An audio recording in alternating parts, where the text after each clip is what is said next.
Nobel കരാർ കമ്പനിക്കെതിരെ ഇപ്പോൾ നടപടി വന്നിരിക്കുന്നു. പക്ഷേ മേഘ കൺസ്ട്രക്ഷൻസ് ഉൾപ്പെടെയുള്ള കമ്പനികളുടെ ഇടപെടലുകൾ അല്ലെങ്കിൽ അവർ എങ്ങനെയാണ് ഈ കരാർ നേടിയെടുക്കുന്നത് എന്നത് സംബന്ധിച്ചൊക്കെ വലിയ രീതിയിൽ വിവാദങ്ങളും ഉയരുന്നുണ്ട്. നേരത്തെ തന്നെ വിവാദങ്ങളിൽ പെട്ടിട്ടുള്ള കമ്പനിയാണല്ലോ മേഘ കൺസ്ട്രക്ഷൻസ്. കൂടുതൽ കമ്പനികൾക്കെതിരെ അന്വേഷണം വരും എന്നാണ് നമ്മൾ മനസ്സിലാക്കുന്നത്. അപ്പോൾ മേഘ കൺസ്ട്രക്ഷൻസിനെതിരെയും നടപടി വന്നേക്കും അല്ലേ?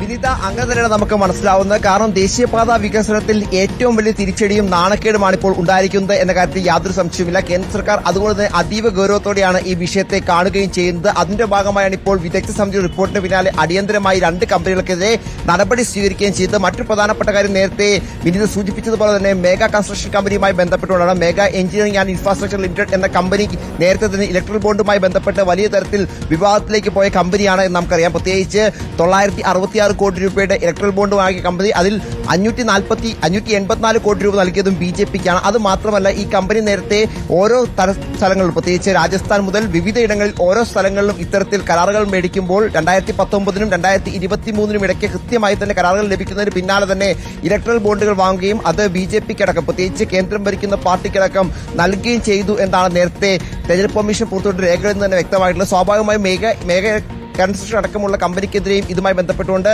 നടപടിയിലേക്ക് പോകാനുള്ള സാധ്യത എന്താണെന്ന് തള്ളിക്കളയാൻ കഴിയില്ല. കാരണം മേഘ നടത്തിയ വിവിധങ്ങളായ പ്രവർത്തനങ്ങളും ഇതിൽ കൃത്യമായി തന്നെ പരിശോധിക്കും. അതായത് ഈ നാഷണൽ ഹൈവേയുമായി ബന്ധപ്പെട്ടുകൊണ്ട് കൂടുതൽ കമ്പനികൾ നടത്തിയ അവരുടെ ഇടപെടലുകൾ, അവരുടെ നിർമ്മാണം അടക്കമുള്ള കാര്യങ്ങൾ പരിശോധിക്കും എന്നാണ് ഇപ്പോൾ കേന്ദ്ര സർക്കാരുമായി ബന്ധപ്പെട്ട് വൃത്തങ്ങൾ വ്യക്തമാക്കുന്നത്. അങ്ങനെയാണെങ്കിൽ നിലവിൽ ഈ കേരളത്തെ അടക്കം ദേശീയപാത നിർമ്മാണത്തിൽ ഒരു വലിയ തരത്തിലുള്ള ഒരു പരിശോധന ഉണ്ടാകും എന്ന് തന്നെ വേണം നമുക്ക് വിലയിരുത്താൻ. അത് സ്വാഭാവികമായും കേന്ദ്ര സർക്കാരിനെ സംബന്ധിച്ചിടത്തോളം കേരളത്തിലുണ്ടായ ഈ ദേശീയപാതയിലെ പ്രശ്നങ്ങൾ വലിയ തരത്തിൽ രാജ്യത്ത് മൊത്തത്തിൽ ചർച്ചയാവുകയും വ്യക്തമാണ്. നോബൽ മാരിക്കാരൻ ആർക്കൊക്കെ എതിരെ നടപടി വരും, ആരാണ് ഉത്തരവാദികൾ എന്നതൊക്കെ തന്നെ ഇപ്പോഴും ചർച്ചയാണ്.